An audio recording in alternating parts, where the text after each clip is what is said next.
Moving on, well, Odisha has seen a statewide bandh called by the Congress, left and other opposition parties to protest the death of a 20-year-old female student who died after self-immolation over alleged inaction after sexual harassment by a professor.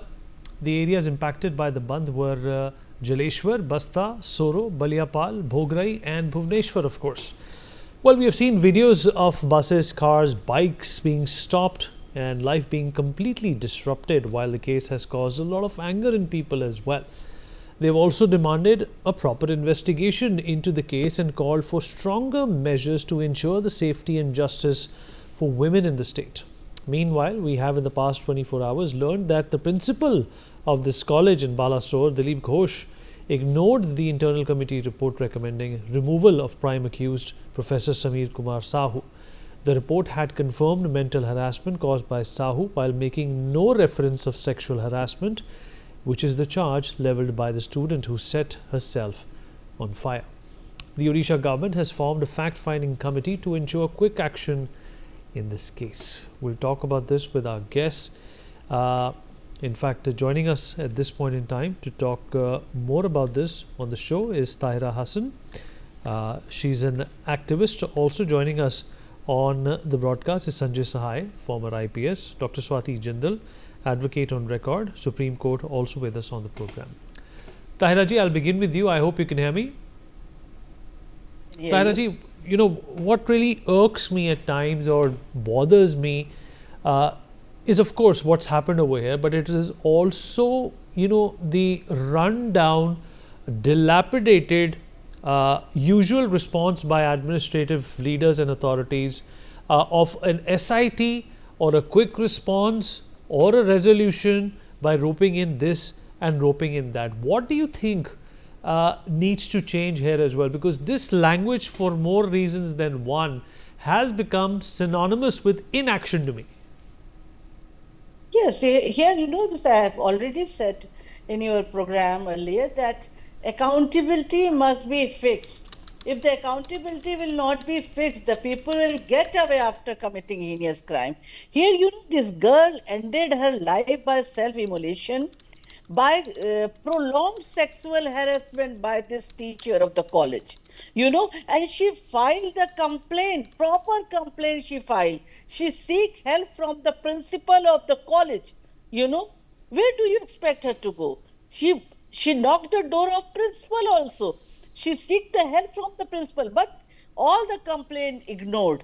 So this raises the question that kind of handling of this administration of crime against the women.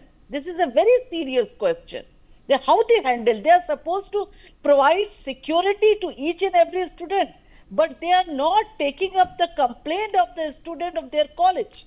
So I think not only this thing that the principal has been arrested, must be a few more people must be involved into it.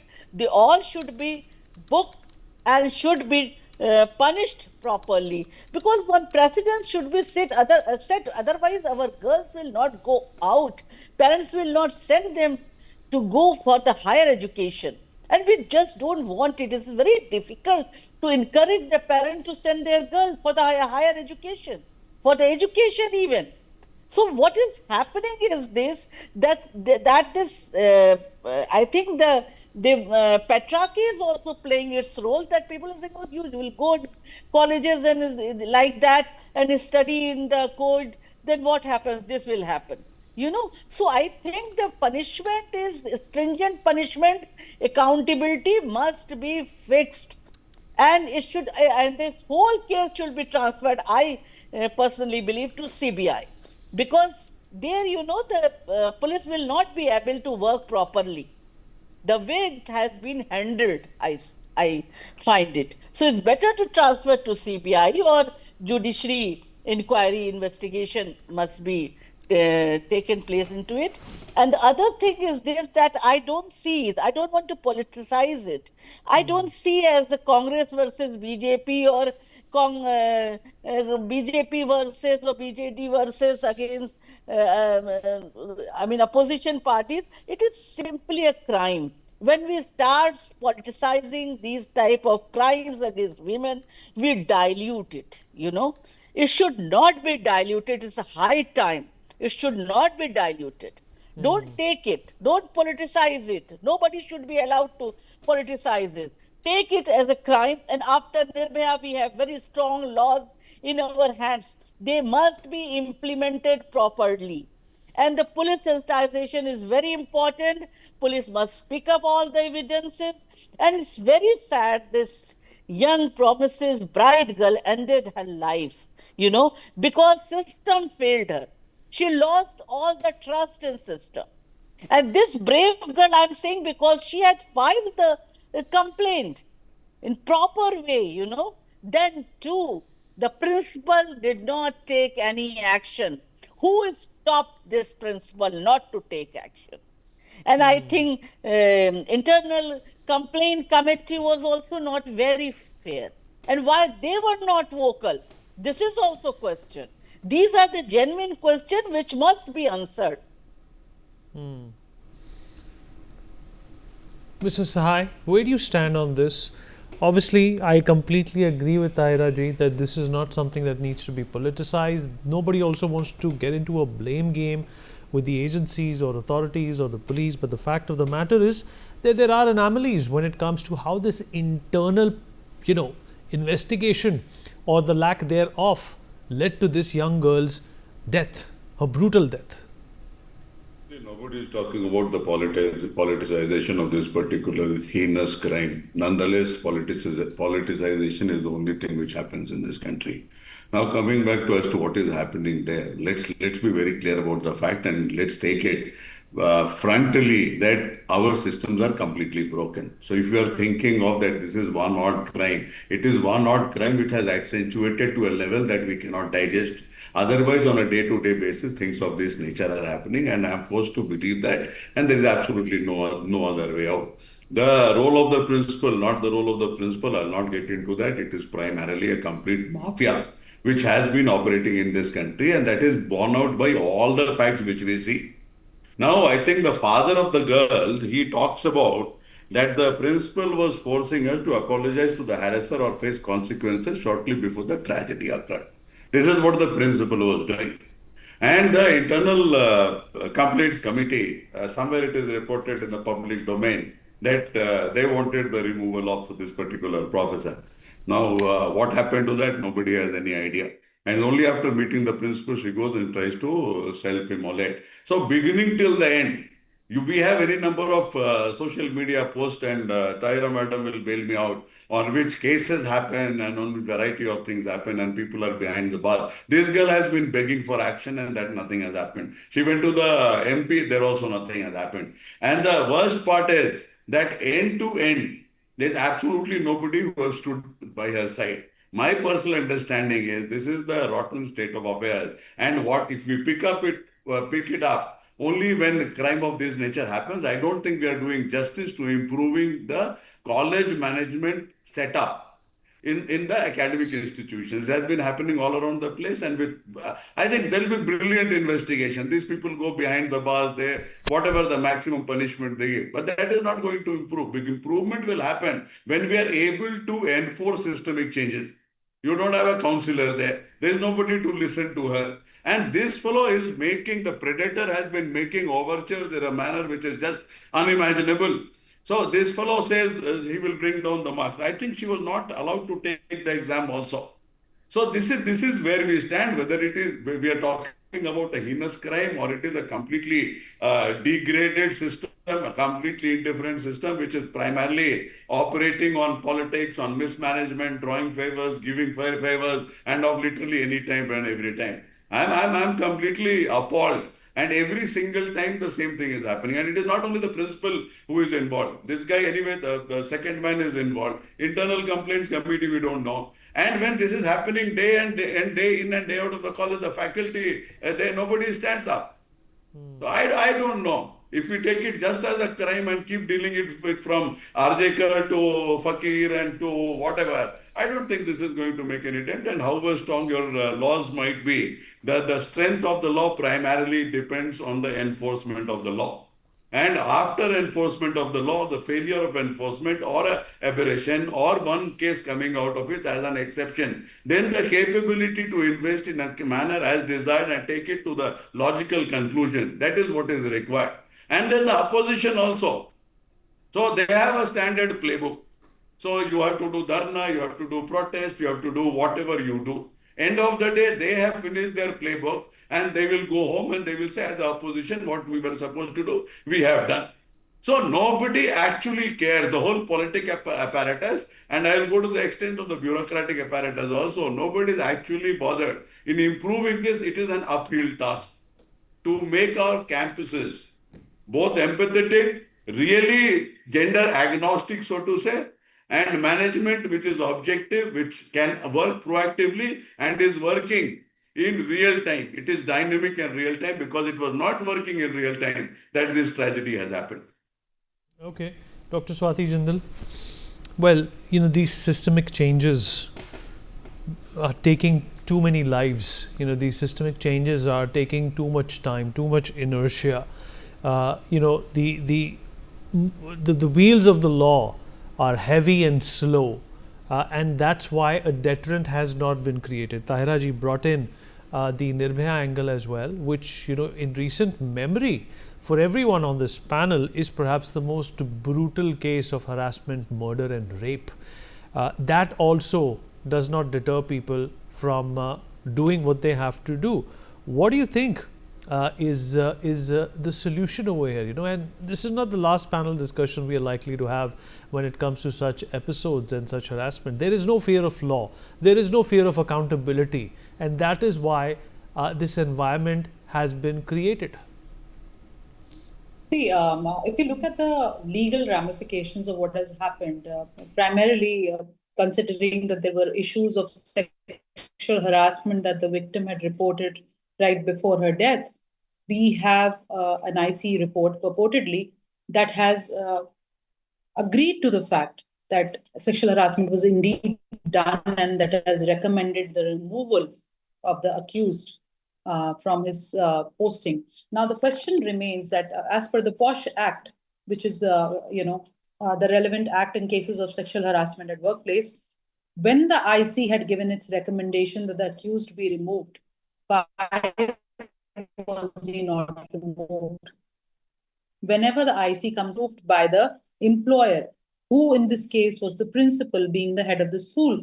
Now, was there any action by him at all? Or was he just sitting silent on the recommendations that were given by the IC committee? That is the question that comes into play. Because ultimately, whatever the accused has done. But whoever was responsible for the safety of all the children, all the students in that particular college, all the workers for that matter, all the women, if that head of the school remains, or the head of the institution, if he remains silent and he becomes a mere, person who sits on the sidewalk and observes whatever is happening in his institution, then that is the ultimate culprit, I would say. Apart from that, as far as the police authorities are concerned, they have arrested the accused. Then 2 days later, they also ended up arresting the principal. Like the learned speakers, both of them who spoke before me, like they said that, this is will end up being just another case that is reported in the media. There is a huge hue and cry. People raise their arms in protest. There is a bandh, and the media uproar is there. After a few days, everything dies down. The only change that happens is in the life of the near and dear ones of the victim, or perhaps to some uncomfortable years for the accused persons also, as they try to wriggle their way out of the legal system that we have in this country. All said and done, the point remains that what can be done today to ensure that, even though the laws are being implemented, legislated left, right, and center, we have the new BNS, we have the new BNSS, a latest update on the Indian Evidence Act, so on and so forth. Until and unless, like Mr. Sahai before me said, that until and unless these laws are implemented properly, no matter how many laws you create on paper, they make no difference whatsoever. So today, what we need to ensure what is the need of the hour is that there is a proper implementation of these acts. Even though the victim, like we all know, was very well informed, she had tried all the, she had knocked all the doors that she could find. She has filed an IC complaint. She has even tried to file an FIR, maybe perhaps. She tried everything, but at the end, she was let down by the institute that should have been a safe space for her. She went to the principal, the head of the institute, who's answerable and accountable to everybody's safety. She got no redressal from there, which is, I think, quite sad, because now, as an act of defiance to the system, maybe as an act of hopelessness, anger. We don't know what she felt during those last moments when she set herself on fire. The point remains that this is the failure of the system as a whole. And that is what needs to be redressed today. Taira ji, Swati is absolutely right. The system is up for an overhaul. But the fact of the matter is that in the last few months, or rather years, ma'am, colleges, if you look at the cases that have stemmed out of West Bengal as well, have become this hotbed of criminal intent. That is a big worry. It is not supposed to be headed in that direction. If colleges and schools are going to become, such safe havens for criminal minds, then definitely our future is in up for trouble. Yes, very true. I believe that I said accountability must be fixed on the principal. I said because he is the head of the institution. It was his responsibility to protect the girl. Same in RJK Medical College also. In the schools, colleges, university, the head is supposed to provide the environment where especially the female student feel safe. Safety and security and dignity should be ensured by the institution. So here the principal failed. He was the party. Why he did not take action? Here we can't say like that it's not a principal's fault. System failed, no doubt. System failed. And system failed her. She lost the trust in system of institution. Because she seek the help from the principal. She filed proper complaint. Why the principal did not take the action? Otherwise, she would have been alive with us. So these are the questions that arises. And Justice Verma committee, when it was constituted, Justice Verma had stated very strongly that we have strong laws. Whatever laws we have, they must be implemented properly. If they will not be implemented properly, only on the paper, it will not going to make any difference. And the conviction rate must be improved. Conviction rate is right now against the women, crimes against the women is very, very, very low, I will say. This will not serve as a deterrent. This culprit will never, this accused will never feel, they feel fear of, there is no fear of law. They know they will get away after committing heinous crime. And next time they will commit more bigger crime heinous crime against the women. So I think that whatever laws we have, they must be implemented properly on the ground. So only conviction rate will be increased. I again state and give the example of Chabra rape case. That was also heinous rape case. Whereas brutally the bottles, the glass bottles were inserted in the vagina of the victim. But what happened? All the culprit got free because the investigation was not done properly, evidences were not produced in the court. An honorable court will give the judgment of the evidences that will be collected and produced in the court.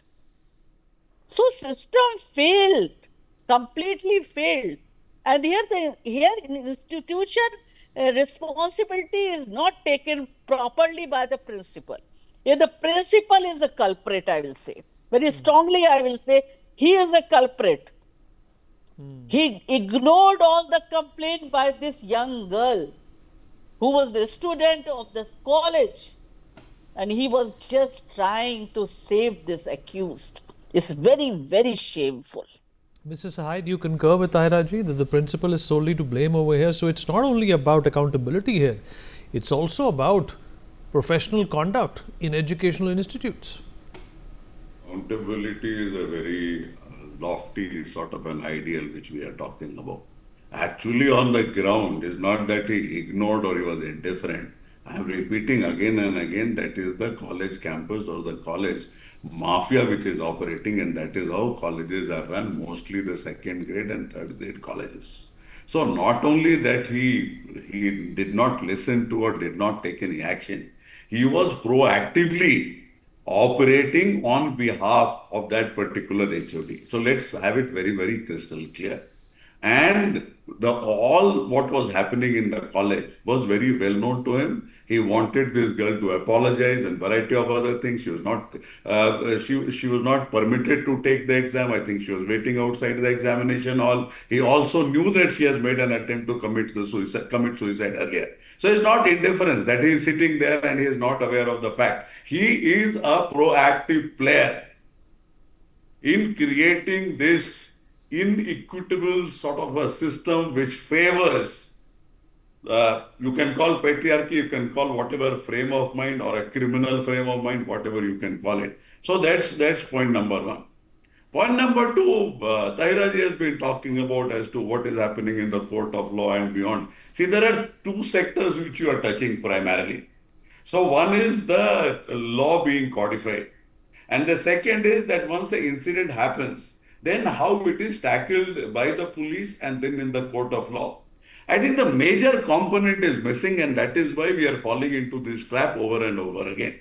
And the major component is that as per the legislation, whether the structures, the frameworks, the attitude, the resources, whether that has been created or not. And that has not been created in any of these colleges. So laws are basically hanging in midair, and somehow the compliances need to happen. If ICC did whatever they did in this particular case, if you go and do a auditing of what ICC have done across Odisha or might be across India, you will be appalled to see that literally nothing has happened.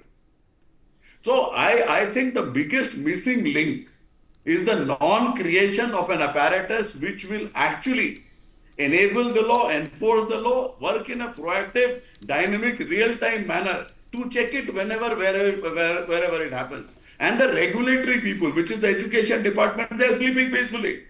When something happens, then they will institute something as if the state government has nothing to do with any of these crimes. There has to be a monitoring mechanism. Today, the technology is available by which we can monitor every single complaint. And if they have decided not to, then it is left to them. All right, fair enough. We've run out of time. Appreciate everybody who joined us and weighed in on this very concerning episode and this very unfortunate death. We take a short break now. Be right back.